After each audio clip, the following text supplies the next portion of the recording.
village and its PD. Appreciate all your thoughts and your concerns going forward and past. Thank you again. I just wanted to lead off, so we had sent out to the committee our February 10 meeting notes summarizing that night where we were at and what we picked up. Did anybody have any thoughts they'd like to kind of go around the room and share any comments they'd like to add to the minutes?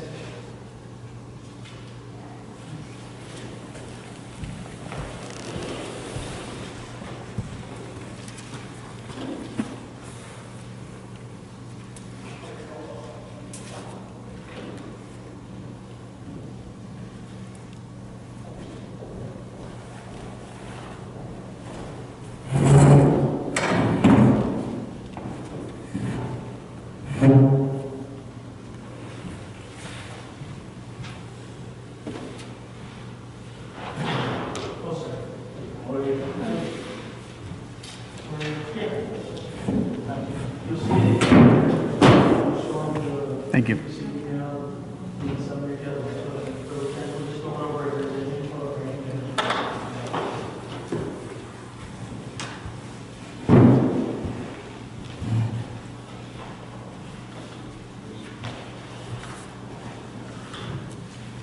Any comments on your side, sir? I wasn't here last meeting. Okay. How about anything prior to here that you want to add to the topic? No, I think I probably covered it. Okay. Nancy, anything? I'm looking over the mail, and I read them when you sent them out. I don't remember anything. Sure, yeah. We're hoping, Mayor, you could just, and we're hoping to capture, right, the most that we could in the meeting. Right. Since we had technical difficulties with the recording, we were able to, besides the materials and the information that was exchanged at the meeting, we're hoping to disseminate to the public the meeting summary so that, you know, you can better understand what the discussions were about. So that's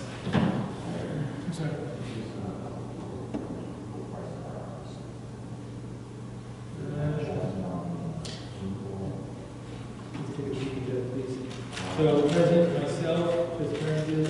Yeah, I'm looking at the one, the paper I have is from the first one, right? February 10th, that's our, Make sure you're on it. That was Yeah. that was our second meeting, or our first, anniversary meeting, or original. Yeah, so This this, is the February 10 meeting. yeah, Yep. that's. All right, so I just added Stephen to the attendees. Let's see, Uriel, yep, okay. I think Dave, you were here, yes? For the first one, right? For this one, that we have February 10th, I was here. Yeah. Yes. Got it. Okay. Nancy's here, Wayne's here, Maria's Right, I see there, what you're saying, she was present, but on the Zoom. and Jasmine was on Zoom. I believe, Stuart, you were here for the February 10 meeting, am I correct? Yes, I was. Thank you. Okay, got you. All right, so Jasmine was on Zoom. Who else was on Zoom?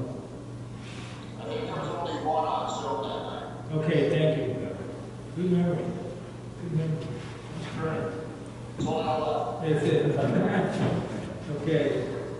All right, terrific. I think we kind of circled on that. Okay. Abraham, I know you were here that night.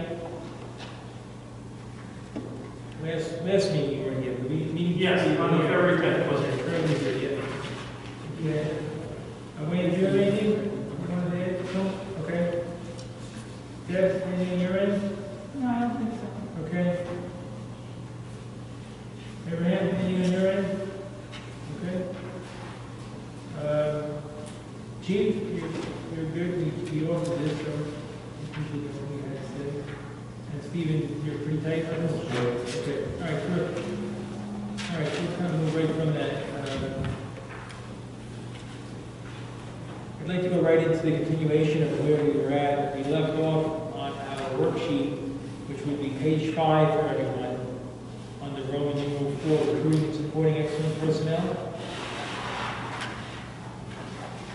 And let me just preface this by saying we did touch upon this in our first meeting, and I think we did to it at the second meeting, so I'd like to just have the chief, if you would, start with recruiting of a diverse workforce. Yes. Pose any questions, does your agency reflect the diversity of the community it serves? And what are ways in which your agency recruits diverse candidates that better represent the demographics of the community it serves? So maybe we could just touch upon that, where we're at, where we were, and where you'd like to be. Okay. Just to begin, prior to today's meeting, we had sent one of our general orders, dealing with personnel recruitment, which has been order 13. Just a quick introduction into that general order, and I will go into how our hiring, as we've discussed in previous meetings, how it's consistent with the New York State Civil Service Law. But I would go into and begin by saying that the purpose of this section, which is the general order, is to ensure that the Monroe Police Department, an equal opportunity employer, recruits only the most qualified individuals to serve its community as a police officer in accordance with New York State Department Civil Service laws, and to ensure that all promotions within the department are given to those individuals who have performed their duties in a professional manner. With that being said, over the last decade, we have diversified within our ranks to include our hiring of and promoting Hispanic officers, including myself, hiring and promoting Black officers, Sergeant David Lee, now SRO. We have other officers in dispatch communications part-time, that Hispanic speaking, born and raised in Monroe, but of Mexican descent. So I would say that over the last decade, we have tremendously, or I mean, we're always looking to improve, but I feel that we've taken a good step forward in terms of diversity within our police department so that it reflects our community. Now, we still have ways to go, we're still working on it, and we're developing plans, and we've discussed reaching out to the Hispanic community, putting some civil service jobs and information, maybe trying our best to have maybe a modified job fair, or maybe present some information in Spanish. Some of the items that we identified were our social media, advertising the civil service jobs. And just to be clear, the Monroe Police Department, we do not have our own civil service commission. Some cities do. We depend on Orange County, and which depends on New York State Civil Service for our hiring practices. In regards to the information out there or job descriptions, we identified ways that we can better outreach to everyone.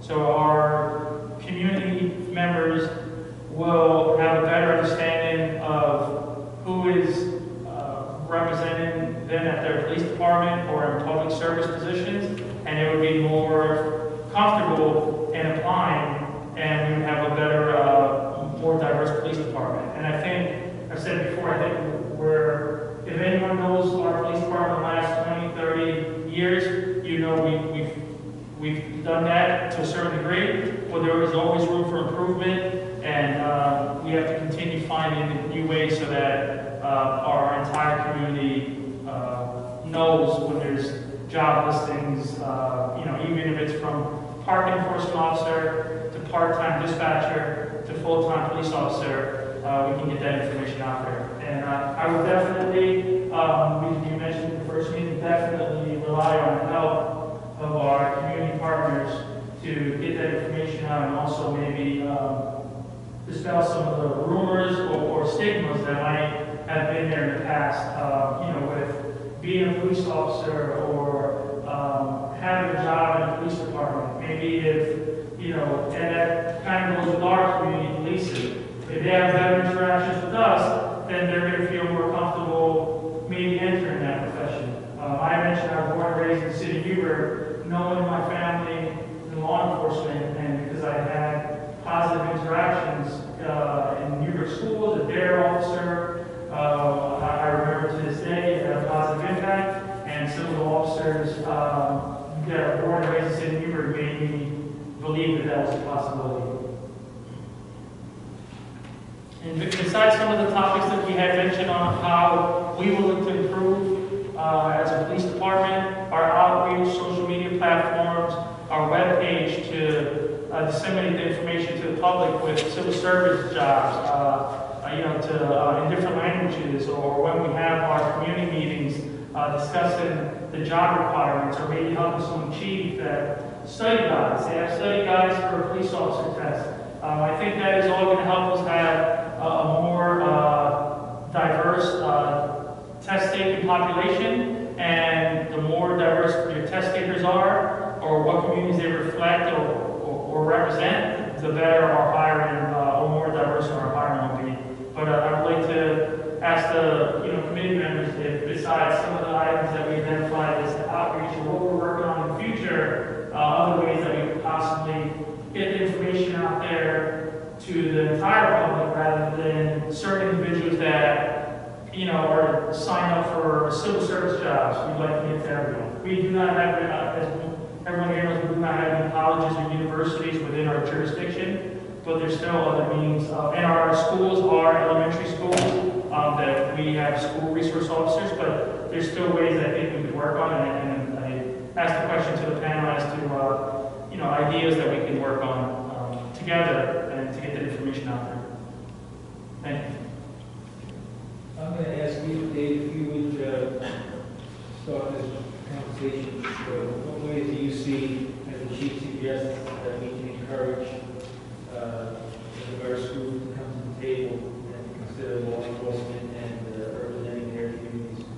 Well, I'll say, in terms of, for me, over the last, as he said, like over the past 10 years or so, there has been so many changes within the department in terms of diversity. If you compare it to many, many years ago, it wasn't like that. And just look at the diversity in the department now. It's too bad if people, maybe they don't see that already. Because if they did see that, if they could see that, you have a Hispanic chief, you have a Black, Puerto Rican, Chinese sergeant, and go on forever about that. And you have women in the department now as well. I mean, it is very diverse. Right. In terms of the public knowing about it, as the chief said, how you deliver it, whether it be through the newspaper or the news, you actually have to, put, or in terms of hiring, we put out there already an opportunity employer. Maybe, maybe sometimes there's a stigma with, working in Orange County or working in certain police departments, like it's going to be some type of, I'm just talking plainly, it's dominated by white officers. It's not the case. I've been doing this for 25 years. There's white officers, there's black, Hispanic. There's everything on this job now. It's not one way. In the county alone, I know black sergeants that work up here, Hispanics. It's very diverse. I think the community, if you want to be, if specifically to wanting to become a police officer, and if there's a fear of that in this county, I think just again advertisement. And again, how we talk to the community out there. If it's a black teenager or a young man in the community we're dealing with, and you have diversity in the department, and that young black teenager sees that officer, how he presents himself, and he's professional with him, and they talk like community policing. They're out there saying, hey, if you're going to become a cop, if you're going to come against law enforcement, it's a great job. As long as there's positive interactions, I think, as a young man myself, when I was in school, and as the chief said, when he was a young man, he saw possibilities. It was the same thing for me. Going in high school, I had officers that taught in the schools and so forth. They were black, white, it was a little bit everything. That attracted, you have to be attracted to do law enforcement as well. It's not just about white or black, you understand?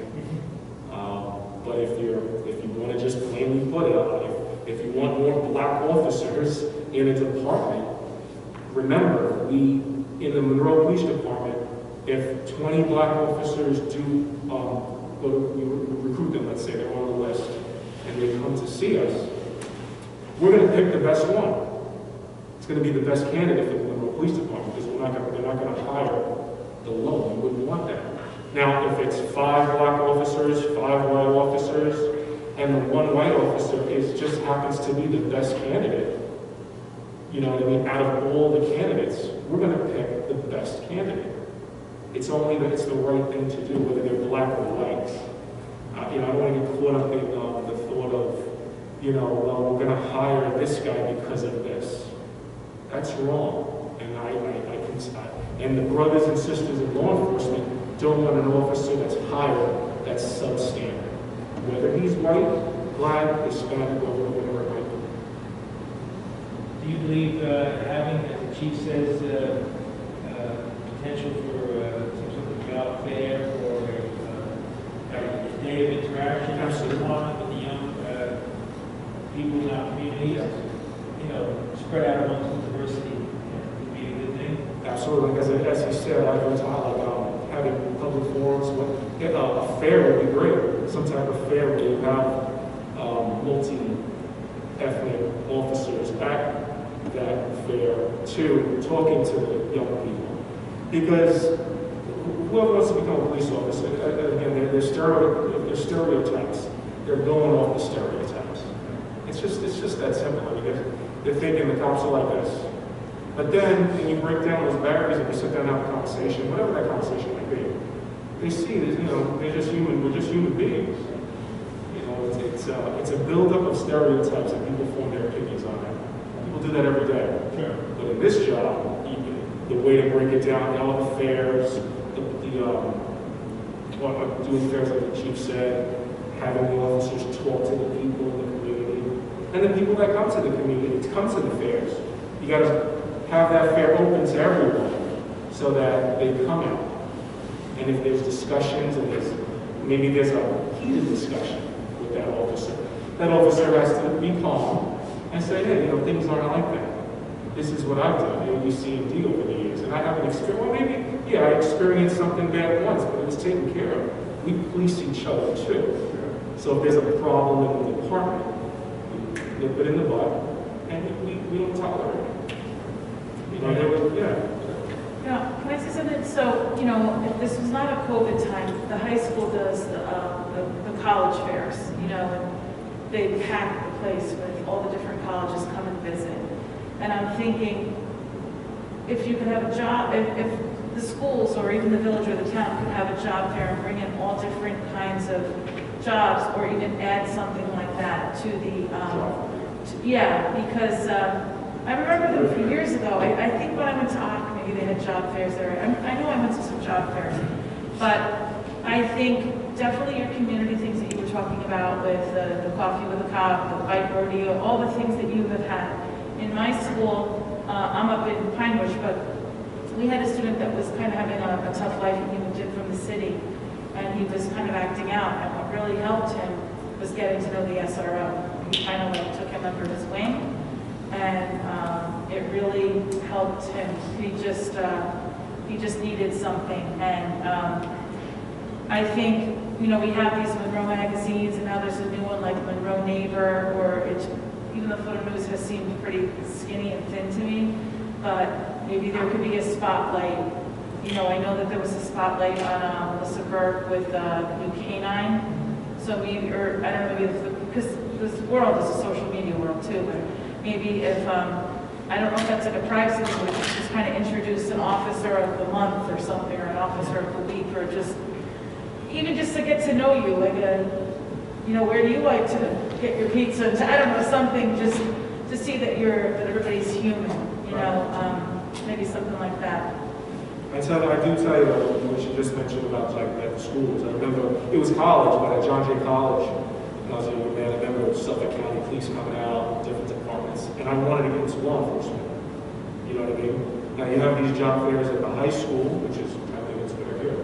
I mean, you'll get a kid who, you know, I was just talking to them when I was at when I was working today at the school, her son, one of the bus drivers, her son wants to be a police officer. She was telling me he's having a hard time getting in, white or black, whatever he is, it didn't matter, but he was having a hard time getting in, but he wants to do it, and his family's trying to get him not to do it. But next April, he's going in, regardless. See, those are the people that you're going to get. If you don't want to do the job, white or black, stereotypes or not, you're not going to do it. To make it if you want black officers, if you want what, it's just, you have to advertise. And then, if you do sit down with people of different ethnicities, and they have questions and, stigmas about policing, you debunk that at that time. You say, listen, yeah, you might have a problem with an officer at one time, but you know what? That was one time. You know, what were you doing? Was it applauded? Whatever it might be, that was a one incident or two incidents. But policing has changed. It's come along. And then you just use your examples in the job. Some of the best people I've known were Hispanic officers, black officers, different ethnicities that have been there for me. So when I hear all these problems with reform, and you can always have reform in anything in policing, but some of it, to me, is a little bit, I don't believe in some of it, that's all. And there's always, reform is always good, but some of it I just don't, I don't buy it. Sure. Yes, sir. Yeah, can I just chime in here? Sure. I think you're frozen. Yeah, I'm just, the recruitment, I really is set, reaching out to,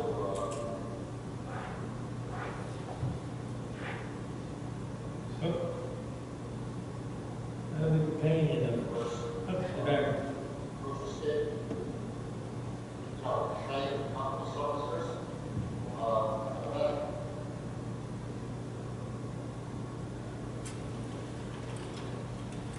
Real frustrating.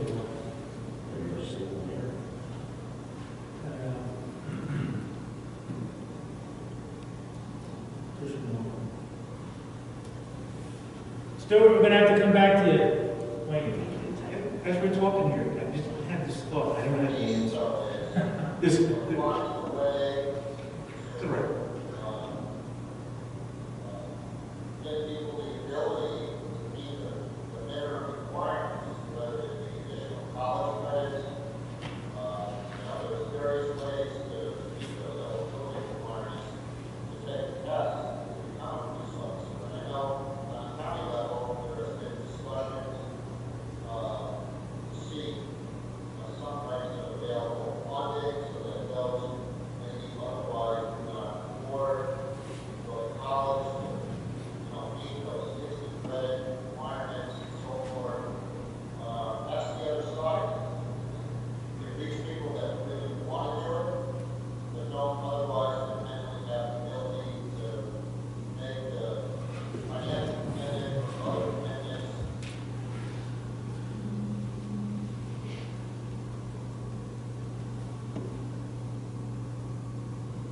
Get to the point where they can take the test. It's necessary to look at both sides of that improvement and getting people ready to be competitive in the process. That's the point of it, so certified, but it's not otherwise amended, which I think a lot of people are talking about changes to the process of hiring, because, the issues that we have, but even under the current system, there needs to be a way to assist people become more proficient, meet their requirements, do the testing, and be competitive in the process. So that's the other side of the coin. Reaching out to them when they're younger, or going to job fairs, to schools is great. But perhaps the tools need to be made available to them for them to be competitive as well. I think that's important. Great, thank you. Wayne. As we're talking here, this kind of a group we're missing is very impressionable. The ages between 13 and 17. And unfortunately, up here, there's not much for these kids to do other than, they go play soccer, play basketball. But as far as the community goes, community outreach like in the city, there's PAL. When I was growing up, the junior high school was a night, recreation night, the police were there, the night was up here. It doesn't even be the same. So these kids between 13 and 17 see a lot of times they get themselves in initiative because there's nothing for them to do.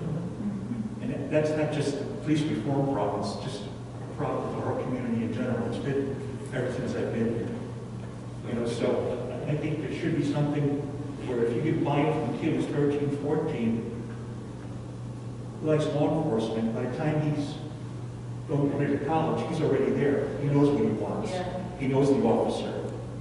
And it's not just Monroe itself, it's all of them. So I don't know what the answer is. I mean, we have bicycle rodeos for the younger kids. Right. And the problem is that one group between 13 and 17, that's where they get themselves, and they determine what they want to do in life, but those are the kids who get themselves an initiative. Yeah. Right? And then they get yelled at because they're gathering so many calls, and the police yell at them, and now all of a sudden, it's an adversarial relationship. So I don't know the answer or what can be done for that, but I think a big part is going to be our positive interactions with them. At a young age, include our school resource officer program. Right. It's, it's fairly early on in the process. It's only been approximately this is the second school year, full school year that we've been a part of the school resource program or a partnership with the Monroe area schools. But it's our presence at many community functions to include county partnerships we have with different organizations. It's going to be our regular, we hope to have regular community meetings.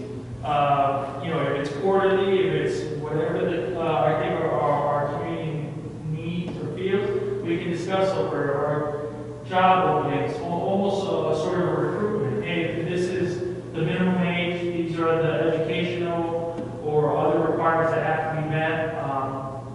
And we've said before, those requirements we do not set or give established.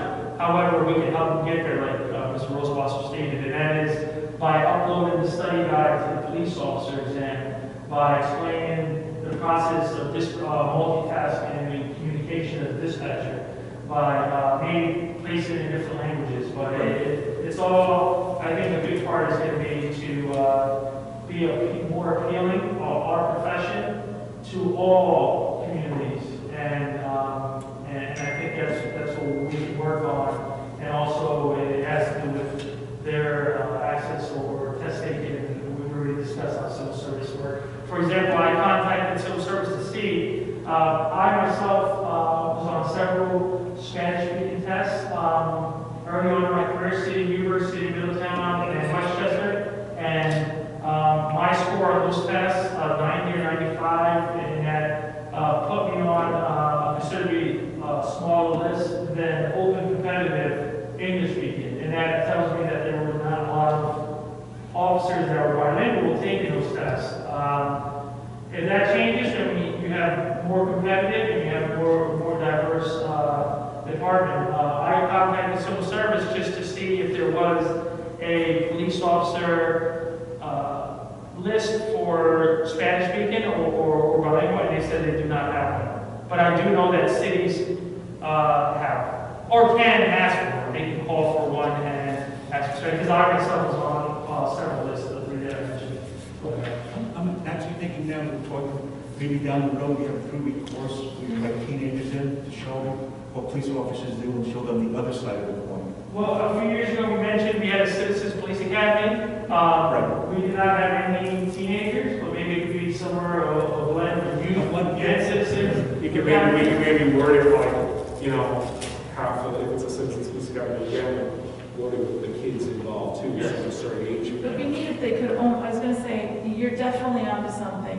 Like I'm thinking, growing up here, everybody would go and play basketball down at Smithville Park on a Friday night. It was like the big thing to go, and it'd be kind of neat to see like an officer throwing a ball around. But you think about some of these kids in school, like I was just talking to my son tonight because they're making their schedule, and I'm like, all right, well, you need credits in, you need health, and you need this. It would almost be neat if like they could almost get credit or something, because I don't think they're thinking about, a lot of them, they don't know what they want to be, they don't know what they want to do. the Citizens Academy, or even like what you do on the ambulance, I know you probably have to, like, you want to get to know the kids, and they have to Right. learn how to do all this, like a training. I think that would be amazing. I mean, I wanted to do the Citizens Academy, and, you know, whenever there wasn't enough interest, but I think some of these kids don't know what's available, what there is to do, and when they see you guys, I think that 13-year age is kind of strange.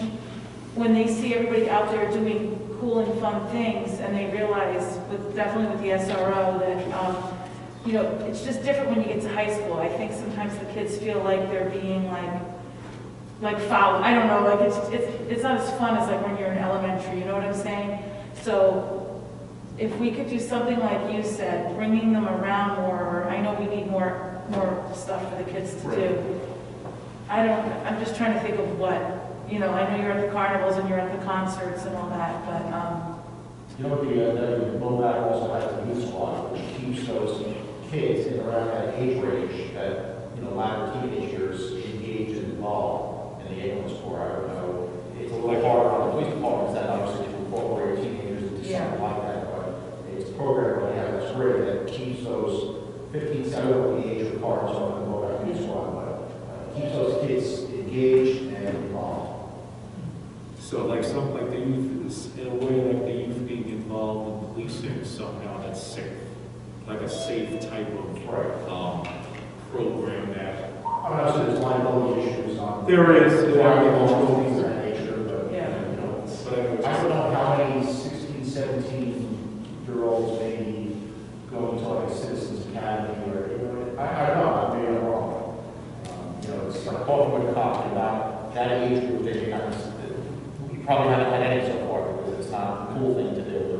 Nobody wants their friends to see them have coffee with a cop in McDonald's. but I do think kids like to do, I think they do like to do outreach kind of, I don't know, maybe that's just me. I used to like to do like outreach kind of things. So I know you guys do outreach.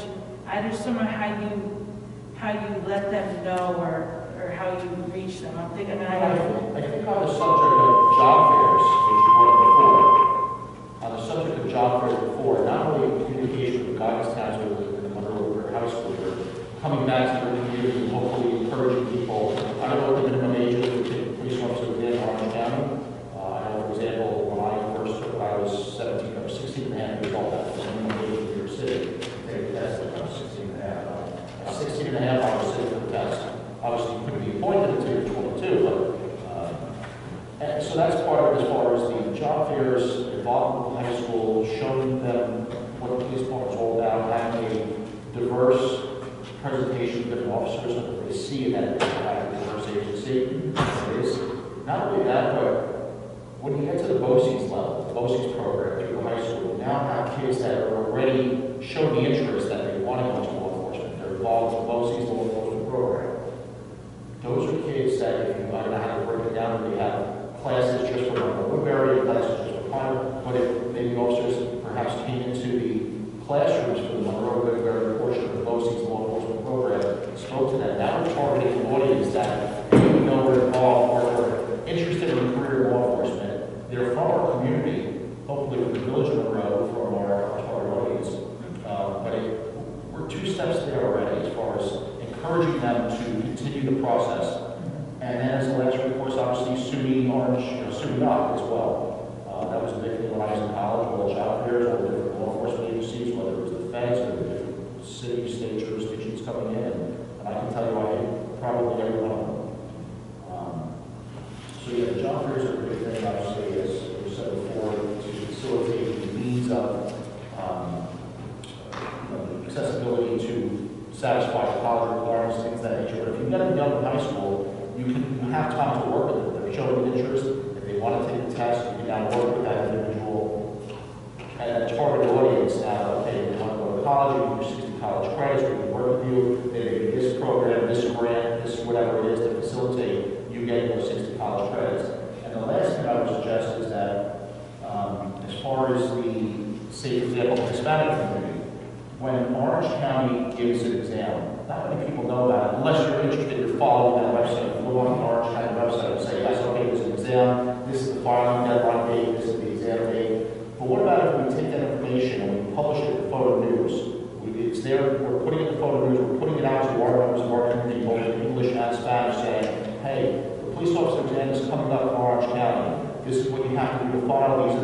requirements. This is the filing deadline date.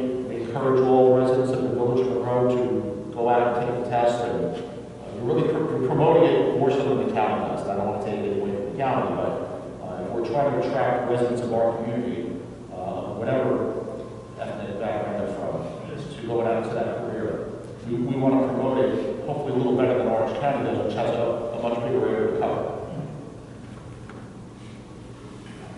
Chaplain, we were just having a conversation about ways that we can engage the younger demographic in our community and of all backgrounds, in ways to consider conversations and careers in law enforcement and such.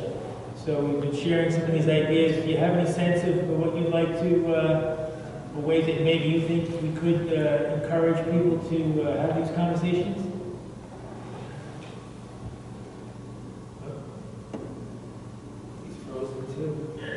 Yes. Yes, sir. I can hear you. Yeah, I'm not sure what it's already, but I guess formally it's having job fairs. Yeah. Job fairs are already for high school level, right? They don't certain high school have years, they're talking about different professions. Police is honorable professions. I think taking it out level from high school level and middle school level. Some job fairs or career fair where children be exposed to what the officer does. And I don't know if you can ask many questions and basically engage police on a one-on-one basis, and that'd be helpful. For them to start at a young age, understand what police do, and maybe they can get interested in a job career fair in high school, or maybe in high school level. Sure. We mostly just about that. Thank you. Thank you. Anyone else in your hand? So, all these things are very, very important, and this is in general to get involved communities in law enforcement. But what I believe is we're talking about things that Monroe Police Department, specialties that Monroe Police Department is needed, community that the Monroe Police Department is serving, Spanish community, Black community, white community, Asian community, and the Jewish community. We all know that the Jewish community is growing very, very strongly compared to the village of Monroe.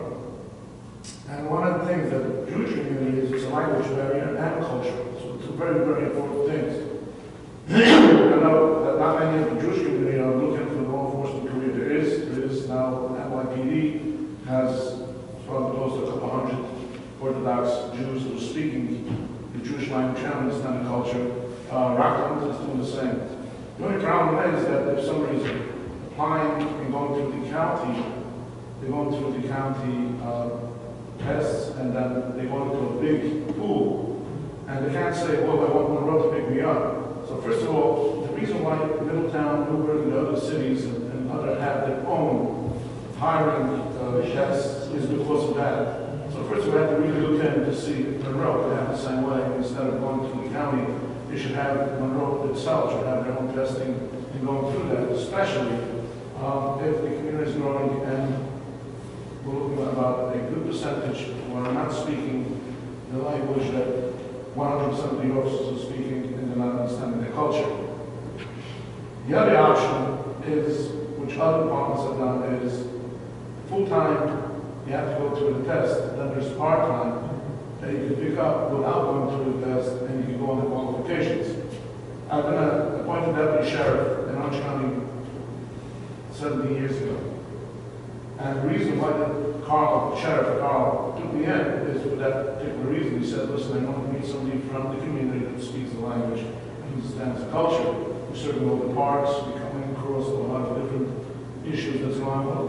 What happened is I went to the academy and I lasted 1 day, so. Should have trained with me. Well, right there, that's the first thing. And then I became a peace officer and I worked with the medical examiners and other agencies. But that's fine. The issue is that he had that vision and the sheriff's, what he did is he could appoint somebody to be a part-time and then obviously have that 62 credits and all that, and the background, all the credit stuff. But he appointed because he wanted somebody in his department. if this community is growing with the language and everything, maybe it's an idea to look into, obviously qualifications is needed. We're not looking to pick somebody up just out of the street and say, but if they have the qualifications, and in addition to that, they look to law enforcement career, and in addition to that, they have the language and the culture, which would help a lot. I mean, we all know when it comes to any encounter, especially serious encounters, when you need to talk to people, when you need to talk to people fast, people are under the adrenaline rush. So even if people who know English, but when they're under stress, they will always come out with their first language, which is going to be very hard to communicate. So communication is the key, cultural knowledge is the key, and same thing is with the Hispanic community. If you can have people that will qualify just because they know the culture and they have the rest of the qualifications as part-timers, or have their own list, that was probably is going to be, because this, with the Hispanic, Black, and Jewish community, this is just going to go, it's getting bigger and bigger and bigger. You have more and more people who are speaking the language and the culture, and so far, again, we try to help as much as we can whenever there's an issue, but that's not enough. We need somebody in the department to be a part of law enforcement, to be able to help out with investigations and all of the other stuff, which the language and the culture help a lot. And just by going through the test, the direct encounter test is going to help.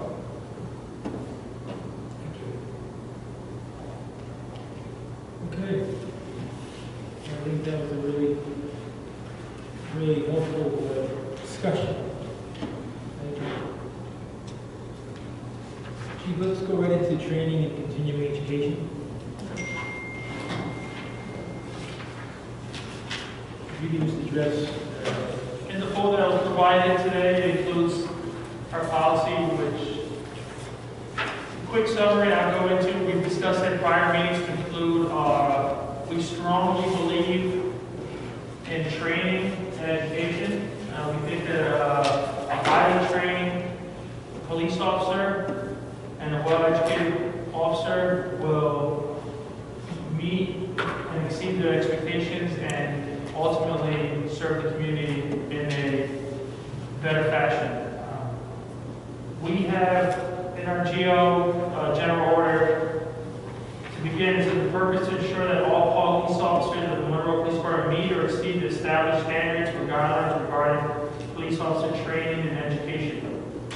It is the policy of the Monroe Police Department to ensure that every police officer receives a minimum of 21 hours of in-service training each year. Key word is minimum. We're always looking to exceed training when it applies to the needs of our community. For instance, we need several mandatory training that we conduct every year, which the use of force, Article 35, which is firearms, as well. We list hazmat, hostile work environment, sexual harassment. Those are some of, and they're listed in our policy to include in our presentation of training that we complete every year mandatory. But we're always looking to expand on that to include, many years ago, Mr. Fuller mentioned, we started a cultural diversity training program within the police department, procedural justice training. Those will now become annual mandated training, de-escalation training. That is mandatory. Every officer must take every year. We're looking to do it. But training is always evolving. I'm sure officers that have been in this profession for many years will see how training has changed over time, and we're looking to change with the times as well. We're always looking to assess prior training that we've completed or we participated in and see if it works, and if we're looking for feedback to the officers that attended that training. As you can see, some of the training, it's mandatory, some is specialized, and some are miscellaneous training. The general topics, or we mentioned specialized pursuant to certain fields or specialized units that we might have. Chief, specific to the cultural diversity training, what training do we currently have in place, and what could be, if required or necessary, what could we add to that cultural training? Well, in the past, we have one of our instructors here. In the past, we've had members from different backgrounds in our community come into the police department, train officers on their culture, on certain languages, certain norms, and so I guess to educate officers better as to so when they interact with someone from a different background, they have a better understanding. And so if you want to go into like how you put your presentation together, or what was your objective when you were teaching our officers and going over your The cultural diversity class for the Jewish community, and I believe that at some time they recruited some of the Hispanic community as well. Yes, we did. So basically, the idea of that we created that 20 years ago, and it was yearly since until we had this issue now the last year and a half that we couldn't do it. And basically, it was going through the Jewish culture, the understanding more about the Jewish community, what's normal, what's not normal. A lot of questions, especially with law enforcement, when it comes to interactions that might be normal in a non-Jewish community. When it comes to I'm talking about the Jewish community. When it comes to the Jewish community, it's not normal, and it's interactions with the general population. It's interaction with females of the community, which is a lot of modesty issues that comes into that. We went into the different holidays, different understanding about how different holidays means restrictions, different restrictions at different times, Saturday and different holidays. What's restriction? What kind of restriction we have? We went into the culture of the food and of a lot of different things. What's kosher, not kosher, and a lot of things were not that much as an encounter kind of training. It's more understanding. Because when you come in contact with a person from a different culture, it's not enough that you understand the basics. You really have to know the background in order to understand when it comes to a complaint. Somebody's saying, well, I saw this guy who was going around dressed up. He looks a little suspicious, and when you tell him, well, you know, this is his holiday. The holiday is to dress up. And if the officer understands that, you know, today is Purim. Purim is a dress-up day. So, man, you know that. So when the officer gets the call, when he comes there and says, hey, you're like an adult, why are you dressing like a crazy man and walking around? Well, it's my Purim holiday. Oh, yeah, I know about that. And the same thing is with a lot of other holidays, a lot of other things. It comes to Saturday, they put different things on their head, you know, with a different wear. And if the officer understands that this is the norm for that time, it's a different kind of interaction. And again, it's awareness. And what happened was, since we started that 20 years ago, the interaction with the community became on a very relaxed level. Yes, people got pulled over, they got the citations when they broke the law. That's not the issue. But it was a mutual respect. So when the person was shaking when he got pulled over, the officer understood that this person does not have a TV at home. The first interaction with law enforcement, first vision that he has with a police officer is now. He never had anything like that in his life. He never watched the news, what's going on. He doesn't know what's going on. So he knows a police officer is somebody that comes and is here to really enforce stuff. Now he pulled me over, what's my next step? So when the officer understands that, so he walks over and he said, listen, Simon, relax. We just, not really, we jumped the stop sign, which is very serious. Let's not take that lightly, right? But he explained to me, you can relax. You're not going to jail. It's a violation. I'm going to give you a ticket. And you can come and fight it. And you're going to learn not to do this again. So all this, my understanding, and I had the officers originally, one of the questions was when they pull somebody over, suddenly you see the female is looking the other way. And when they talk to the female is not looking in their eyes. So once you explain them the modesty, the way it works with a female and a male, that they don't do it out of disrespect, they do it out of respect. And this is how they are trained. It's a modesty issue. So it's totally different. They understand it. But I'm not saying, okay, man, I understand. You want to put it down, you want to give it to me. I understand all that. So automatically, the whole interaction becomes in a much, much relaxed way. And we did it every year, and we went through a lot of items. It's a 3-hour class, PowerPoint presentation, question and answer.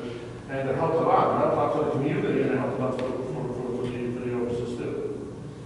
Just to second that, when I first attended taught me a lot. I learned a lot during it, and I was impressed that it was something that the Monroe Police Department identified the cultural awareness training 20 years ago, as you mentioned, rather than, now it might be more of a hot topic for police reform, but 20 years ago, we started like the Hispanic community outreach meetings and the Spanish outreach, and what we've done with that many years ago, we started doing that prior to police reform. But as we mentioned with training and continuing education, we're always looking to continue advancing in those areas and identifying the needs. And we'll know what the needs are by having a good community policing police department. And I think we're working on it. But we mentioned before, we still have room for improvement, but the culture and awareness training work will continue. We actually, prior to police reform, we had a target date canceled for the COVID concern. We started Schedule 2nd, we had to cancel again, but we'll continue doing much needed training that we believe in, and it'll be a great experience for new officers that haven't had the opportunity to attend. But we got to find new ways to continue education as well. When we said we're continuing education, just on that note, besides training, we also mentioned education, and in the collective bargaining agreement, there's an education stipend where an officer attends a course or a university in the law enforcement field for pursuing a degree, that they would be reimbursed tuition. And I think that's important to mention as well, because that shows that the Village of Monroe sees the benefits of an educated officer and advanced degrees. So Can I add something to what Abraham said? Even for us, it is nerve-wracking when you're driving and you have a police officer behind you, or you get pulled over, and is there a way to almost make a video or something on even for my daughter got pulled over and she was so nervous, she didn't know what to do. You have to find your license, your registration, you're shaking. It's very nerve-wracking. Is there a way to do to make a video or something if the officer, or even just knowing the whole, if you're on 17 and the police officer pulls someone over, how you're supposed to come out of the lane, and all those kind of rules that maybe not everyone knows. Is there a way to make a video and say if you get pulled over, this is what you should do? Wait for the officer to come over, or make sure you know where your license. Because it is kind of scary. I know we covered it during our Citizens Police Academy, but I'm sure there are training videos out there. I know some of it is, I hope they put in those training videos that they're situational dependent. Each situation presents different, you can carry cars on different roads, might have different challenges, number of passengers, but there's definitely something that I think we'd be able to look in. One of the things we discussed at our last meeting, our last few meetings, has been putting more stuff out there. I believe Nancy mentioned, maybe every couple of weeks, putting something out, either education or safety-wise, and we're going to continue doing that so that we have more either social media or webpage followers, and with that following, we'll be able to get more information out there. Yes. That's a great idea, actually. I was thinking about it, but that would be a great idea. Obviously, need some professionals to do that. But that would definitely help out the entire community, our community, every community. Just have a little synopsis, Yeah. This is what you need. This is All of a sudden what you're supposed to have, but all of a sudden you can't find it. That's when Not the only mistakes have, happen. not only knowing what you're supposed to have, but I don't want to say you have to tell people sometimes how to behave when they're doing stuff on the police, but for example, after being a cop for 25 years, I know when I get pulled over, very seldom, of course, but, the first thing I know to do is turn the car off, turn the interior light on, put my hands on the steering wheel. Listen, nothing's going to hurt you except hands. Yeah. And I know that what I would want to see when I walk up to a car, and I can tell you probably 99% of the time over the years that I've been stopped, the first question the police officer asks me is, where are you on the job? Because they know. They know that what I'm doing is what he wants to have done, and they know the mutual respect of what I'm doing for him to make him feel comfortable. And somebody else might be fumbling through the stuff, Right. and maybe they shouldn't. Another individual, when you walk into the car, maybe they're fumbling through the glove box, and to me, that may be perceived as a threat, because you're looking for a weapon in the glove box, or you're going to hurt me, or you're looking for your insurance card. Yeah. So, yes, that'd be very important. And the big one, I think, is sometimes there might be a language barrier. We said we have a diverse community, and, speaking to Uriel and other members, I know there's sometimes, and that's part of officer training and continued education is tolerance and knowing that you might encounter someone with either a language barrier or a physical handicap. So it's kind of understanding those, that I said the situation depends, because, you might have language barriers, you might have medical conditions, someone might be having a medical emergency, but I know for me, Spanish being my first language, a lot of times when I was in a car stop, either at Town of Walker or work or here in Monroe, I would quickly identify if it was a language barrier, and I would start speaking Spanish, so that that kind of changed it. So I definitely know that at times there are language barriers that present themselves, and that causes sometimes a disconnect or misunderstanding. And that's, Chief, on the subject of training and further education such, there's something I came across in the IACP, International Association of Chiefs of Police, something like that, here around. Yes. But there's a program we saw, it's called the ABLE program. Have you ever seen that before? It's a new program. It's put out by Georgetown University Law for law enforcement throughout the country. And police departments across the country have been jumping on it like wildfire. And it's been in such high demand that when the initial rollout happened on October 1st, only 34 police departments across the country. The only one in New York getting the training was the City of Yonkers Police Department. And it's kind of like an accreditation program where it's train the trainer. So you send 1 or 2 people, and then they come back and train the rest of the department. And the ABLE stands for Active Bystandership for Law Enforcement Project. It's a free training, and the benefits of the program, bystandership training program, are significant. And they include reduced unnecessary harm to civilians, reduced unnecessary harm to officers, reduced risk of officers losing their jobs, reduced risk of lawsuits against the department, the city, municipality, and other individual officers, improved police-community relations, improved officer health and welfare, improved officer job satisfaction, and improved citizen satisfaction with the law enforcement agency itself. And the 10 standards that the department would have to meet is that they have to pledge, basically, is 1, community support, 2 is meaningful training, and I can say this. Yes. 3, dedicated coordination, 4, program awareness, 5, accountability, 6, officer wellness, 7 is reporting, 8, measuring officers' perceptions, 9 is the follow-through, and 10 is paying it forward. They say basically that if your agency is willing to commit to these principles, they'd love to apply for this free training. And there's different things that have to be sponsored by different faith organizations in the community, members of the department itself. There's a laundry list of different things that have to go with the application to show that you are, in fact, an agency that's serious about this training. But I've been hearing a tremendous amount about it. New York City just adopted it. They're sending, I think, a dozen or so supervisors to the training. They're going to come back and run the program with the New York City Police Academy. I've been hearing them work for New York State as well. This program, this ABLE program, is part of Georgetown University laws that's spreading like wildfire, specifically because of the climate that we're living in. As far as if you can share that information you have with the entire community. Yes, absolutely. Yeah, thank you. That's something. Chief, have you ever considered adding to all of the trainings that you do, a minimal training in, I shouldn't say minimal, but like a crash course in Spanish, or a crash course in teaching officers some Hebrew or Abraham Hebrew, Yiddish? What would be I don't know the predominant language in your community. Easy language. I can tell you, when we've tried translating some of our documents, I would enter the Spanish translation, but as for his assistance, he graded me. I think he got 80 on one, but he was very easy on that grade.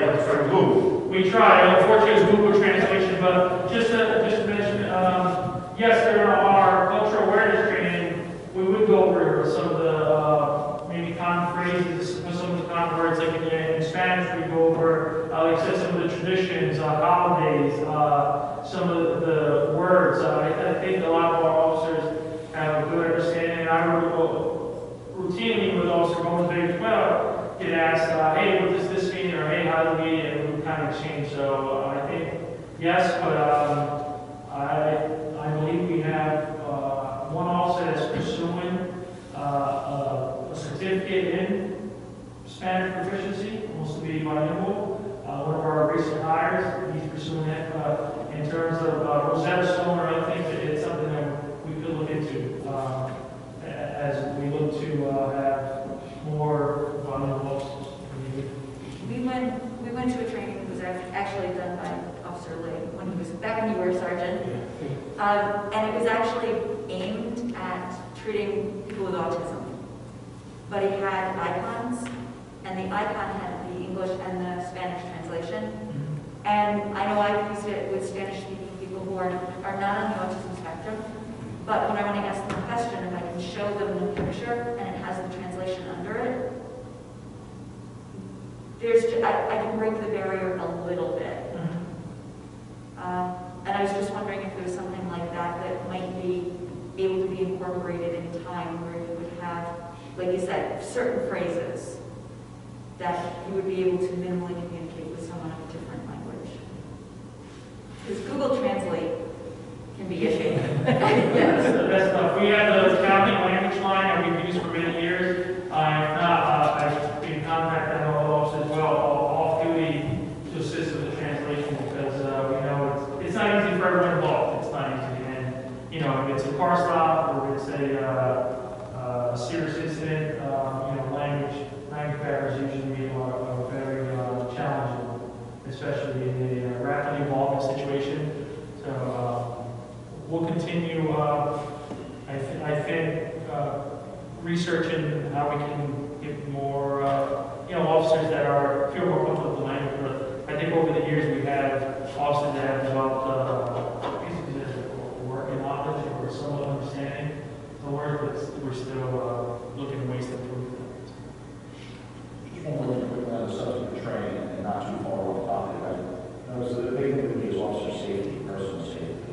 Does the department need as far as like annual tactics training? Tactics like car stop, scenarios, of that nature. I mean, those are the biggest things to come in contact with.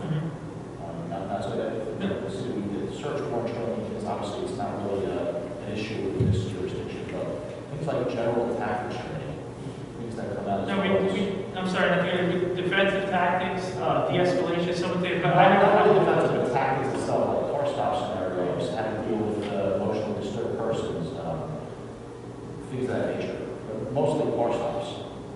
Mostly car stops, no. To be perfectly honest, that car stops and tactics, usually you receive your blocking academy, and officers usually from then on, either from experience or, some people wonder why some officers come passenger side, some from driver's side. Right, and those things are continuously changing. I know in my years in the department, it was, every year based upon either something that happens, a knee-jerk reaction, or based upon FBI training courses.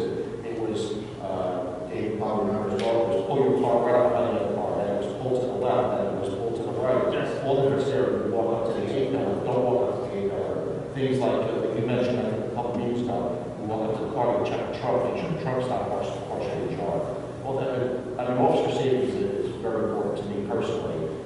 I don't know if the department offered anything as far as an annual. In the city, we were required to go once a year for an 8-hour training course. It's just officers training tactical safety. And it was mostly directed towards car stops. If you're ever interested in high-intensity drug trafficking area in New York and Providence, they have an entire tactical village that's set up like a city bus, mailboxes, buildings, everything, and they do all that training for it. Okay. We do have 2 officers assigned to the regional tactical response unit with Woodbury and other surrounding agencies, and they do bring back certain tactics. One of the officers assigned to is the patrol sergeant, and he's also our firearms instructor. So there are times that conversations come up about best practices and tactics. We do have a policy specific for stopping a vehicle, and it does have detailed about vehicle positioning, questions to ask, identifying yourself. But in terms of annual training specifically for car stops, I would tell you that we do. And it was whatever the hot topic was, whether it was an active shooter situation, whether it was a car stop that went bad where an officer was killed, and they would take that scenario, they would dissect it, they would break it down, they would learn from that individual's potential mistakes, whatever they might have shooting a gun, and shooting paintballs instead of rounds, obviously. So you know what it's like when we're technically given big with rounds, and you had a stock scenario at some point in time. They said, okay, this is what we're going to critique it now. We have a whole class full of individuals. We said, okay, what did we do wrong, what did we do right? So we're not going to Monday morning quarterback, and this is the way we learn here, because out on the street is the real situation. Well, I can tell you myself, certainly most of the department have attended New York State Homeland Preparedness, actually Homeland Security up in Oriskany, New York. We've attended training there, and it's gone from response to active shooter. It was not a three-part series, two-part response to active shooter. Second was team tactics, responding to an active shooter or a critical incident response. But we also attended officer survival tactic training, and that dealt with what you're referring to, responding to mental health calls, responding to an irate customer at a pharmacy. I'm just going through some of the scenarios that I went through, and I'm sure you went through. It was, I believe, a 3 or 4 day training. There are 2 separate, Chief. I'm sorry? There was 2 separate. It was 3 total. One was initial response to active shooters, second was team tactics responding, and the third, separate to that became what was called officer survival tactics. It was the New York State Homeland Security up in Oriskany, and it was taught by different instructors from throughout the state, including state police, from Utica and different agencies. But ultimately, that training dealt with tactical position, vehicle car stops, officer safety, and I think that is one of the best trainings in my entire career. Most of our officers went through it, but obviously last year there was nothing that we could do. We would send officers up, they put you in different mental health, domestic violence, vehicle car stops, responding to what you believe is just intoxicated individual, different scenario based, but a very good training, and that's why I bring it up, just because officer safety is me personally, because I'm year over year, and I felt over the years when we went through that training, it was just a very, very meaningful, impactful training. And that training was free. That training was free of charge. They would actually, if you're with over 50 miles from there, which we clearly are, they would pay for your hotel room. But great training, taught by great instructors. Well, experienced instructors, like very highly trained instructors. Yes, and it was also These smart are the tactics. things that maybe we never did.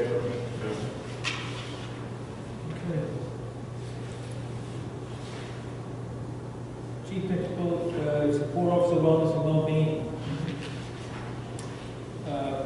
Can you talk to us about the steps that you take to promote wellness and well-being within the department?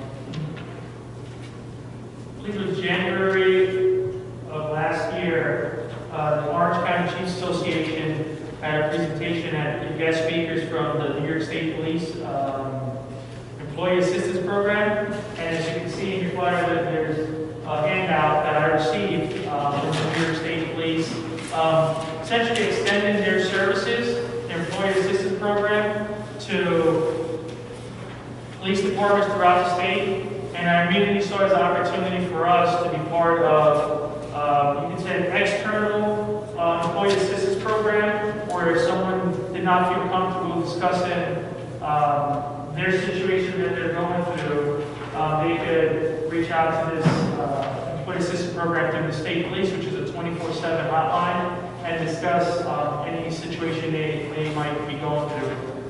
We immediately implemented that as an assistance that we felt that we would like our program that we'd like to be a part of. We distributed these flyers in each officer's mailbox, include posting them throughout the police department. And it's still a program that we're a part of, and we're hoping that if an officer needs it, they would feel comfortable to utilize the employee assistance program. I'm sorry? We're active in it. We are active in it. And it is confidential, so if someone has, since January of last year, the last year plus, requested assistance for them, I would not know. But it is confidential, and they would receive the help that they need without necessarily feeling that there's some sort of a stigma associated with, because as we know, officers, if the statistics are correct, tend to have a higher suicide homicide rate. And, there was also that, amongst officers that they feel that they don't need help or they're hesitant on wanting to let other officers know that something hurts or something bothers them. But with this, considering it's New York State Police, it's throughout the state, when they offered that assistance, I immediately sent it in and we're active in it, as you mentioned. And in terms of other wellness, Mayor, when I was first appointed Chief of Police, pre-COVID, we had preliminary conversations regarding village-wide wellness, not so much officer wellness specific, but village-wide. Clearly, we've had setbacks, but we discussed maybe having a nutritionist come in with village employees, maybe set up a village employee-wide membership to YMCA, something of that nature. And if our president of the YMCA in the village of Monroe would also, just mention outreach and community policing. During the pandemic, we received an email from a young gentleman, I believe he's in college, but was home at the time in the village of Monroe. And he said that he would like to have a basketball game.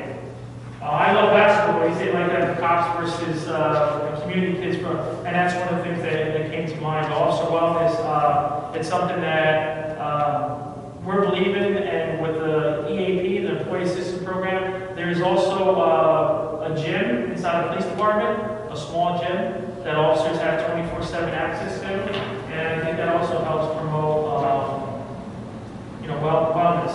But we know that, I believe in this particular, not only physical, but mental as well.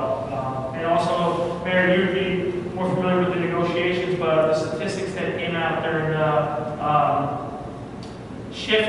steady shifts, over the last few years, the police department transitioned into a steady B and C line rotation with a steady A line. So it's studies have shown that if you're gonna do shift work, if you stay with one shift, and meaning the graveyard or midnight shift, it's actually healthier than continuously rotating. I know some agencies throughout the county that they rotate on a weekly basis, and that is very, very challenging. I believe midnight shift was listed as a carcinogen, so it's not easy long term. Everyone here, if you've done it, you know how difficult it is. But I believe that was a big help. A reduction in sick time, morale increases, but also if an officer is healthier, then he's going to perform better.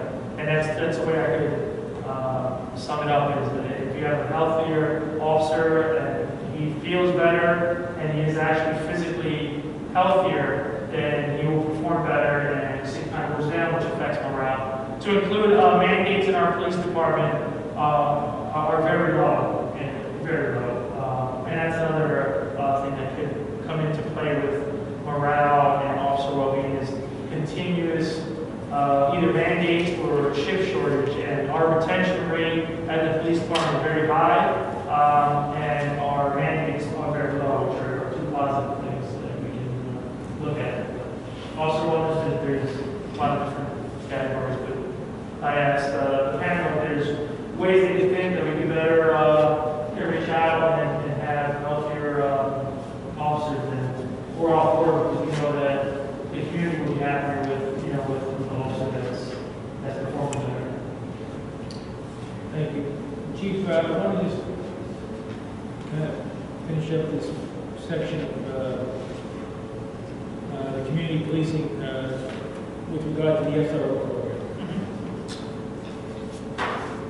What, if any way, you see opportunity there to not only have the SRO officers in school, when school's in session, but finding a more comprehensive way of maybe initializing them into other parts of the school day or events?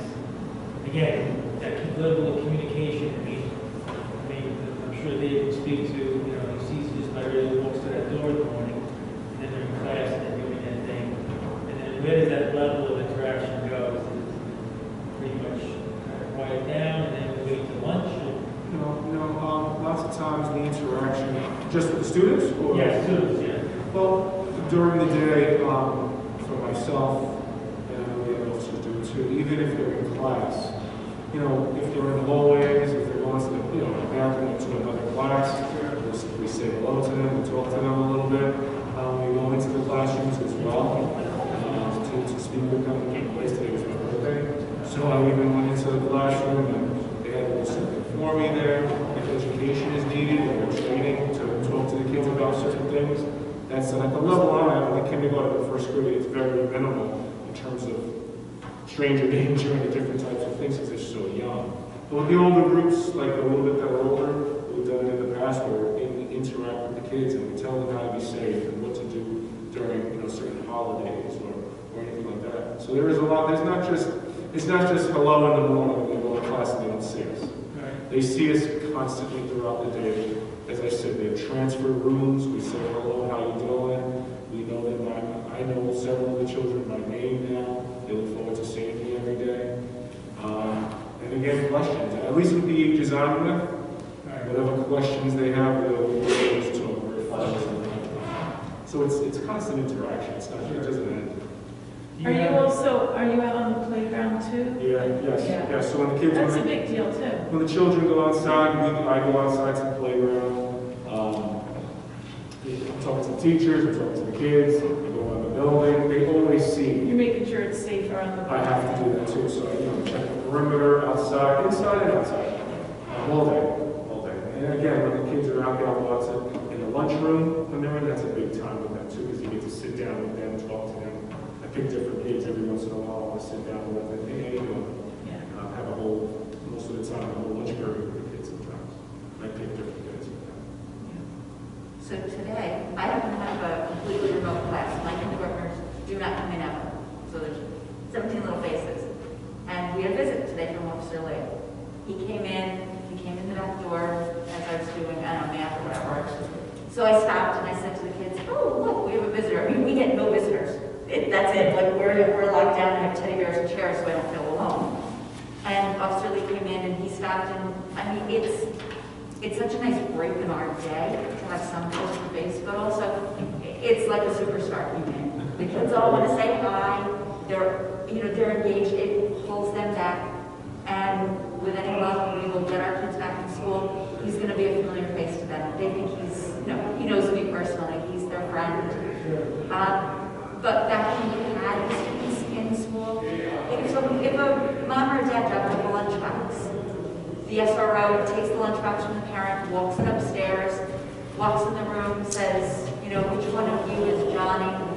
Here's your lunchbox. And by the way, Mom says, have a great day, and she'll see you at the bus stop. So there's a personal interaction that goes with it. Sure. When Officer Lee comes up and says hi, and he just makes that one kid feel special for 2 seconds because he's got their lunchbox. And maybe he passes that message on. But not only is he making a connection with the child, he's also making a connection with the adult that dropped off that lunchbox when he says, I'll take it, and goes up and finds the child. And lots of times with the perception is everything.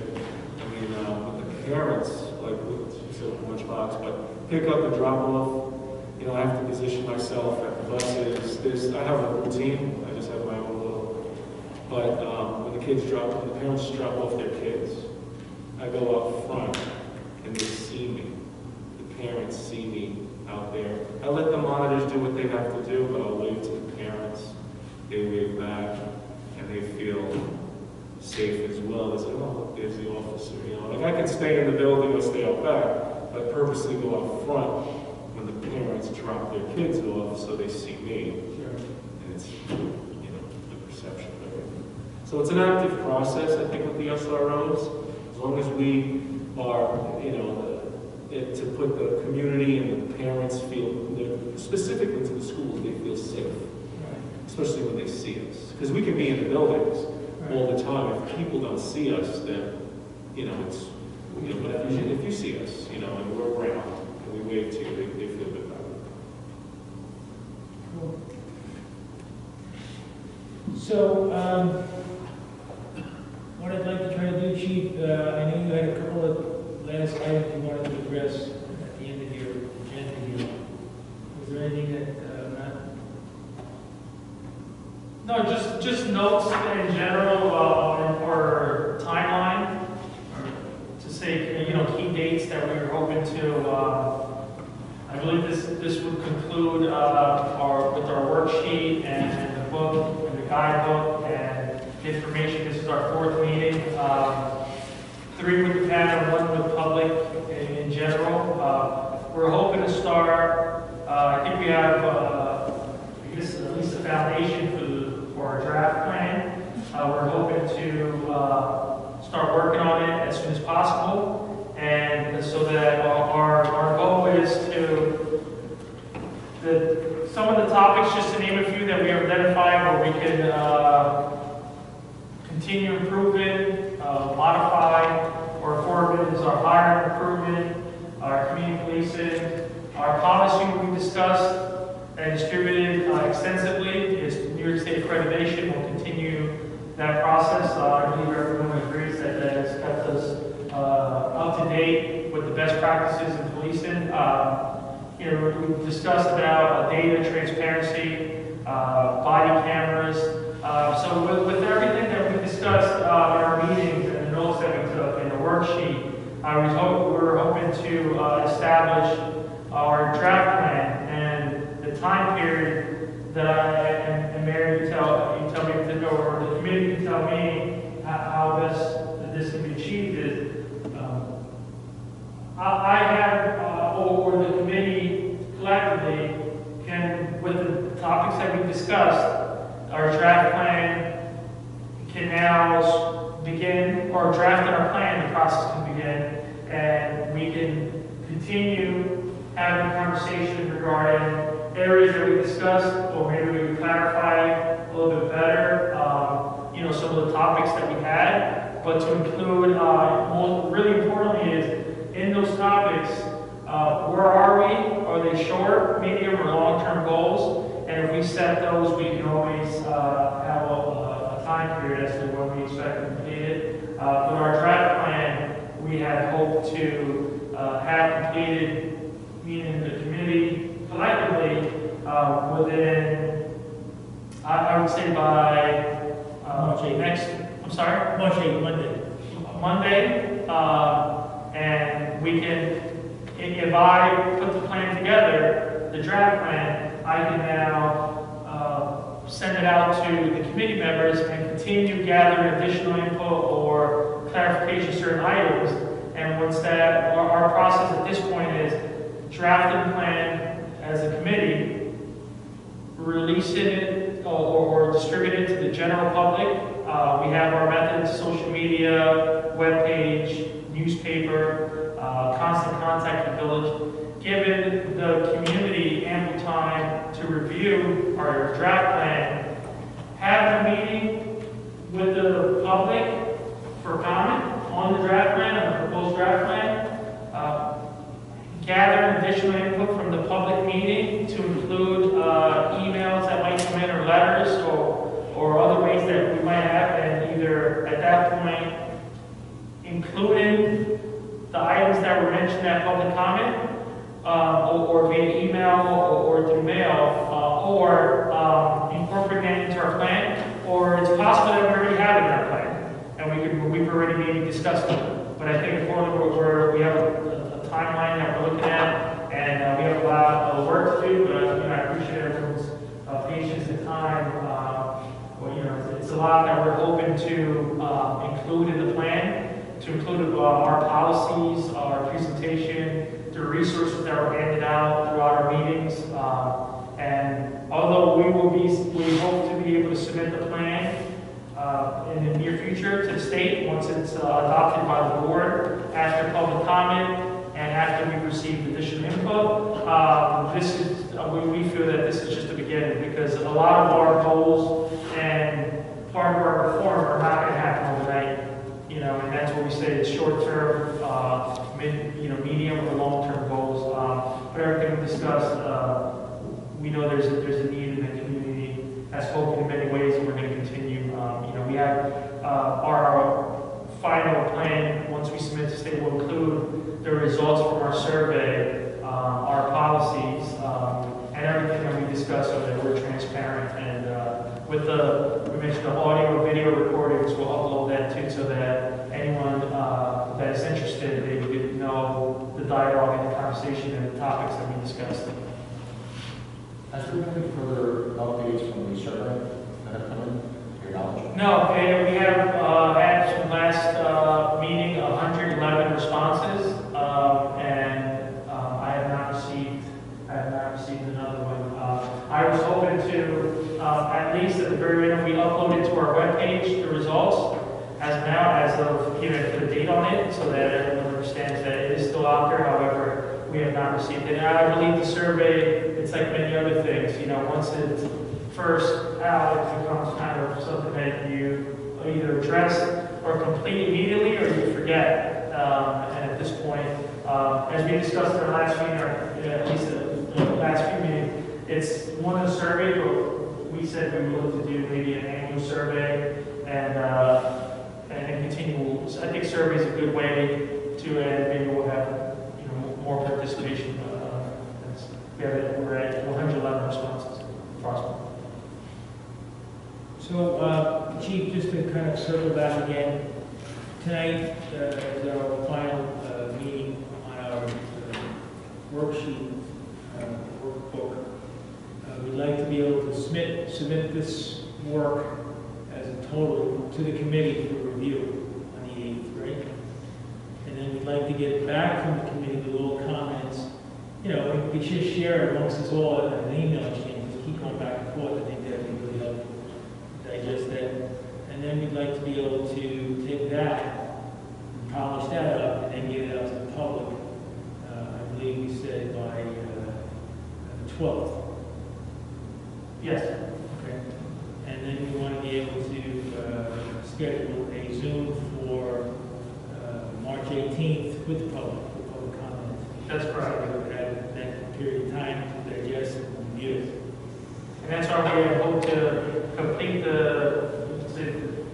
our rough draft or draft in a timely manner so that the public has an opportunity to review it, and we would have additional input at the public comment meeting. Sure.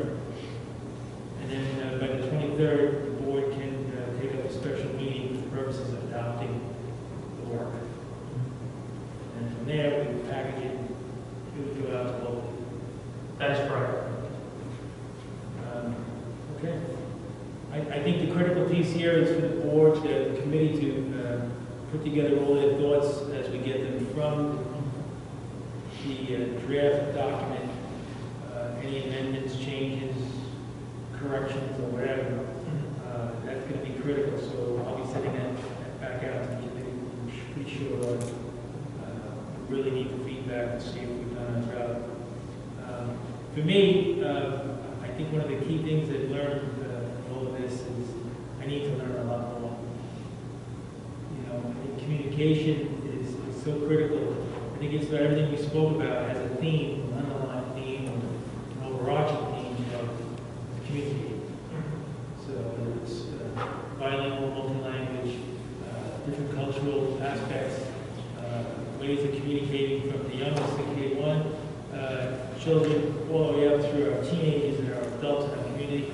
I like what Deb said about videos. I think that would be really a great opportunity to figure out how to do that. So that may figure into our mid to long-term goals, on addressing how do we let folks know. I think it would be pretty cool if you could click on a link somewhere and here's what you need to do.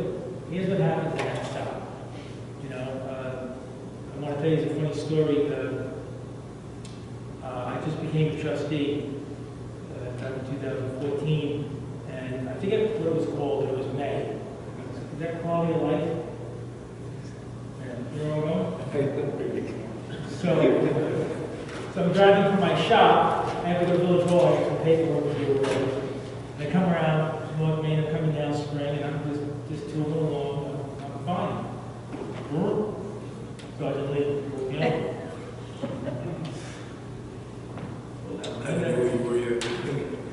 He said, you know why I stopped there? I said, no, I have no clue. Because I knew I wasn't speeding. I just knew I wasn't. He said, you got no seatbelt on. So I said, okay. And he goes back to the car, goes to the business. I give him my documents. He goes back and goes, hey, just to be clear, I got a job to do. And I said, I respect that, I understand that, I will have jobs for us. So we did his thing, and off I went with my new ticket. And I get my court date, and I go to court, and Judge Lezak, everybody knows, Larry Lezak. I'm sitting in the back, and it's packed. So they call my name, I go up, and he says, Mr. Dwyer, he says, I have a conundrum. I said, what's your conundrum, Your Honor? He said, well, I work for you. Would you like another judge to adjudicate your case? So I said, no, Your Honor. I said, I think you're quite capable of adjudicating my case. I'm good. He goes, step back. Step back, bang me in the head for $170.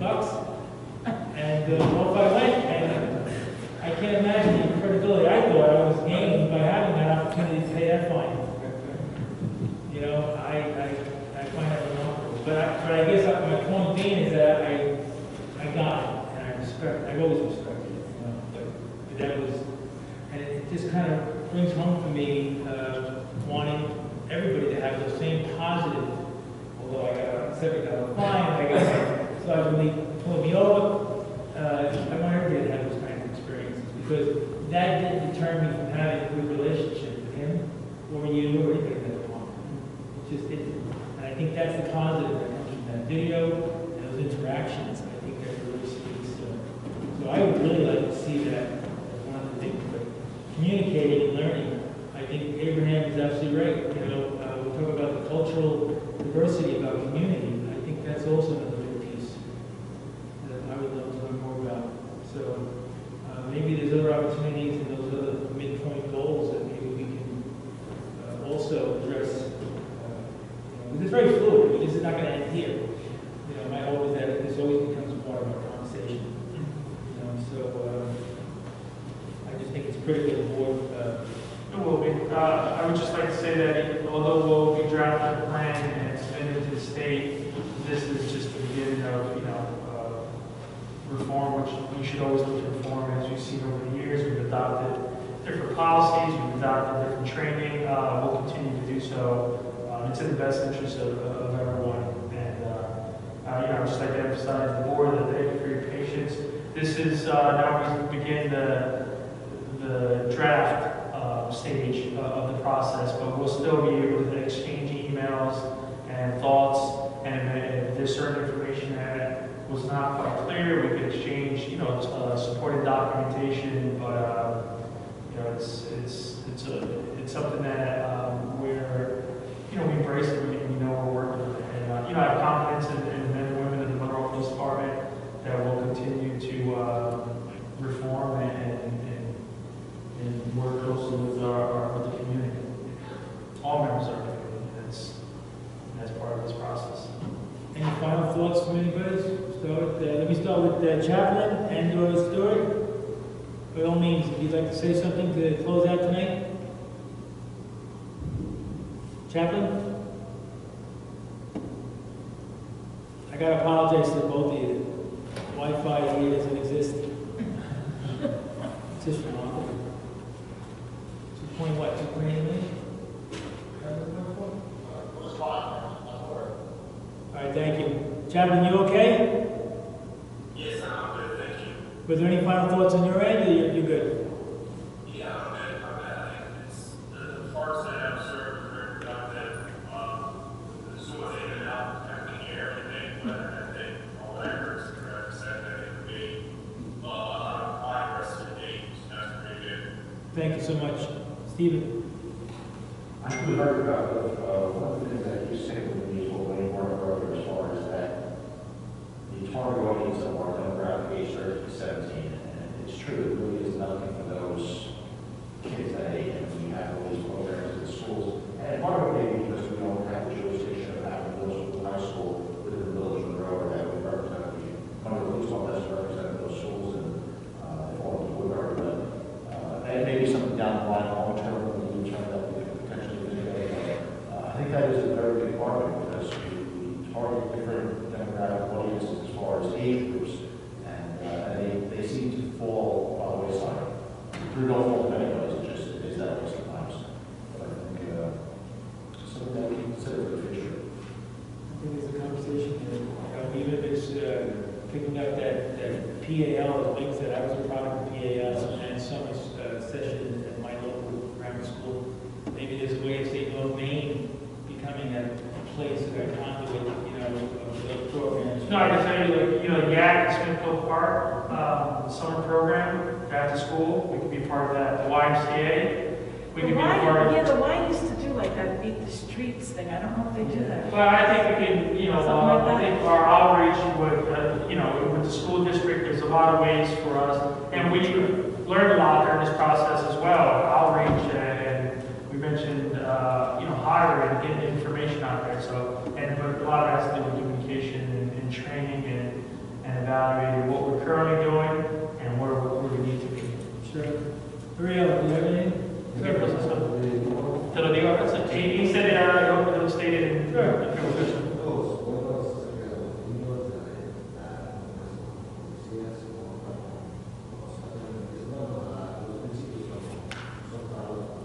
Sí.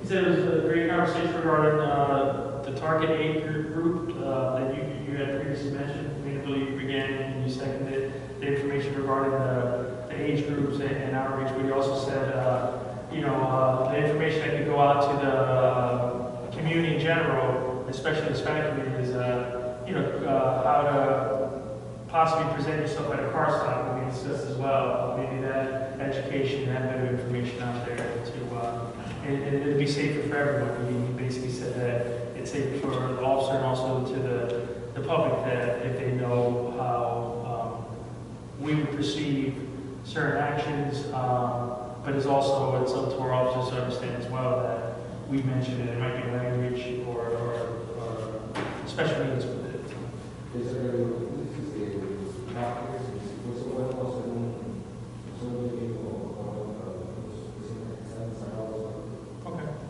¿En qué parque? Smithfield? Okay. He just said maybe a tournament or outreach for the kids for, since there's been a lot of quarantine or COVID-19 related cancellation. He said, I think, he mentioned that would be great for the youth. Sí, para los teenagers. ¿Y qué piensa sobre el proceso, como la reunión y todo? I just presented the question, his thoughts on the overall process and our meetings and where we're going ahead with everything.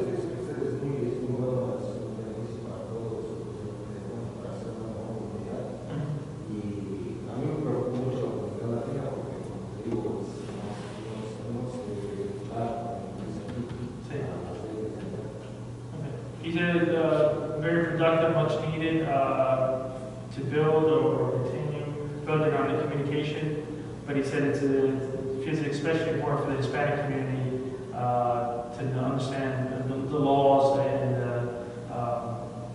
the police involvement in the community. Thank you. ¿Cualquier otra cosa? Okay, gracias. Thank you. Hey, Brad.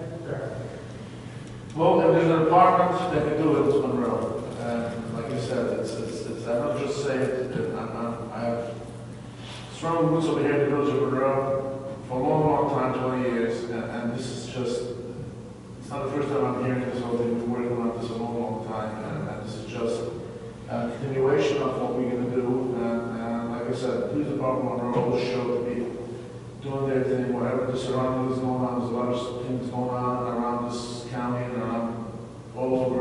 In Monroe, the police department was focused to do their thing to serve and protect. And with this reform over here, it will be much more helpful to be able to continue on doing it that way. And I really appreciate the mayor and everybody else, the chief, obviously, for bringing this together. And like I said, he didn't need the governor to make this happen. You did this on your own already for many years, but obviously, and the mayor was there with you. We worked together a long time, and this is really something that we just continue on what we've already done for a long time, and just making it better. And I said, so I'm sorry, just second what you said, it starts with our partners that are here, and also even our many partners that are not part of the committee, but still have had input, either completing the survey, either email exchanges, either our first public meeting where we had, it all has to do with, this has started many years ago, but it couldn't be done without the support of the board, our police leader, trustee, the mayor. For many years, what we've wanted to do, or former trustee, with what we wanted to do years ago, at least since I've been here, the board has been very supportive of it. If it's been training, if it's been continuing education, if it's been officer wellness, many of those visions or that the prior administrations or as a young officer that I saw were never hindered because of any board or other things. And it's appreciated. And it's not said often, but I know personally of many police departments that struggle with the relationships with boards and that has been the case, and it's and it's appreciated because it allows things to happen, and it's with the support of the board. So. Well, we're very fortunate. I think this group is really great. I think it was nice to just get to know some new people, a lot of great ideas. We do have a great department, and I think that we stand out in the county, and I'm just looking forward to watching us move forward with this. Thank you. Nothing, everything, everybody covered everything. It starts this way, right? So I was just writing down some things as you were out talking, and one thing I noticed was, I know we've had conversations before, that I find that the department does a lot of self-reflection. And there's a lot of times when something has happened, good or bad, we will take a look at it and find what was good about it, what could be changed, how to make things better. It's not a stagnant department. Never has been, and I don't think it ever will be. The officers are very approachable. The administration is very approachable, which is not something you find that you find readily. The department has always been forward-thinking. I hate to admit it, I worked there 30 years ago. It doesn't seem like it was that long ago.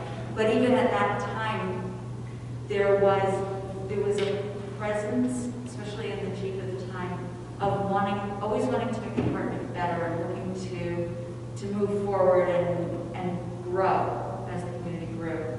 And I think that the fact that you're taking such a positive approach to reform shows that it's something that's embedded within the department and within our village. When you're talking about the kids, the 13 to 17, I just happen to make some notes. The school offers the comprehensive diploma where the kids need 150 community service hours. That's one of the reasons we get a lot of kids in the ambulance where they do their community service hours. And I was wondering if by any chance we could use those 13 to 17-year-old kids for some of the programs that you have, like Toys for Tots. Put them to work at the bike rodeo, teach them how to be helpful at the child safety seats.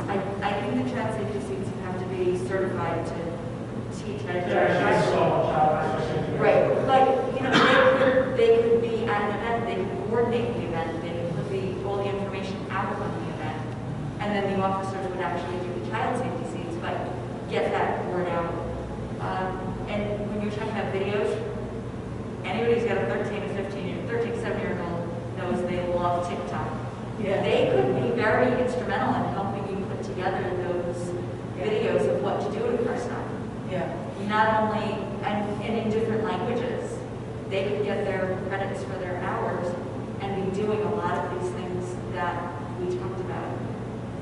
And even like we talked about PAL, having some kids be almost like PAL ambassadors, where they would organize events. A couple of officers would come and they could get their credit for having the hours organizing these events. And even giving tours when we can do these things again. Maybe having kids do the police tours. You would train them, but when you go to a college, you get a tour. You don't get a tour from the president of the college.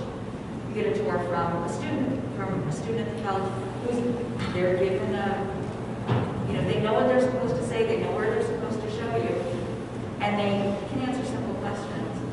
But how cool would that be to go, like, take your Girl Scout troop and have an 18-year-old, 17-year-old who's going to take you around, you'll meet the officers, but you're not pulling an officer off the road to do that tour. And I was just thinking, kids need community service hours. What a great way to be a kid who's thinking, maybe I'd like to be an officer to really work with you. So I just wrote That's it. great idea. No, Yeah, it's hard to get with, yeah, you're right. What's It's really, your- for one of them, it's actually 300 hours, but it's gotta be 150 in one thing. Right, And exactly. 150 in another, and it just turns people off. And just thinking back to what Nancy says, we used to do community blood drive, we get about 60 pints, we turned it over to the kids, and the last blood drive, we got like 106 pints, because they got the word out. So, we didn't expect them to be so successful, they surprised us. Wow, pretty cool. Yeah. Wow.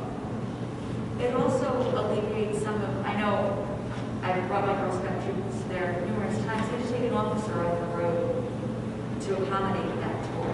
Yes, for like station tours? Yeah. Right, you might be able to bring in, you know, once you've got a couple of kids who did it and who do it well, you wouldn't need to bring an officer in off the road. Kid picks up hours, you are doing community service, and you get kids pulled in, and that kid might be like, this is so cool, I want to do this. And it might be a kid you never ever would have reached. Yeah, because they're doing, you know, they're having a student, they have a student on the board of School ed. board, yeah. That's a really good idea. I know Pastor did college and high school internships, you know, Yeah. a lot of hours. Since consider our police departments, you know, we all know it's a little small, and it's, sometimes you're just like, oh, 100 hours, where, you know, they run out of things to do. I've had interns with me, driving around as a patrol officer or as a detective in the office, and you go over, you know, some crime stuff and stuff, but, you know, those are all things we've been a part of, but, you know, the ideas that everyone presents are great, and, you know, with your, positions in the school district as educators, it's a lot, because you know firsthand what the students or kids would like to see. You know? Or even someone that has kids that, you know, that, what age group, or also how we can better reach out to them. Dave? Well, I can tell you, Mayor, in terms of a village police department in this county, Monroe, you know, I've worked here, I still do. Monroe is, it's premier, this department. So when you talk about reform, this department's already been very progressive throughout the years. In terms of reform, I think you'll only be adding to the professional of the department.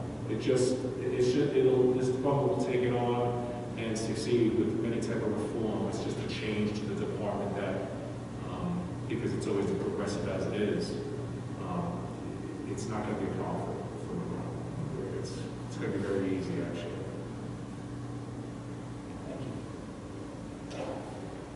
I think on that note, I think we're going to wrap up.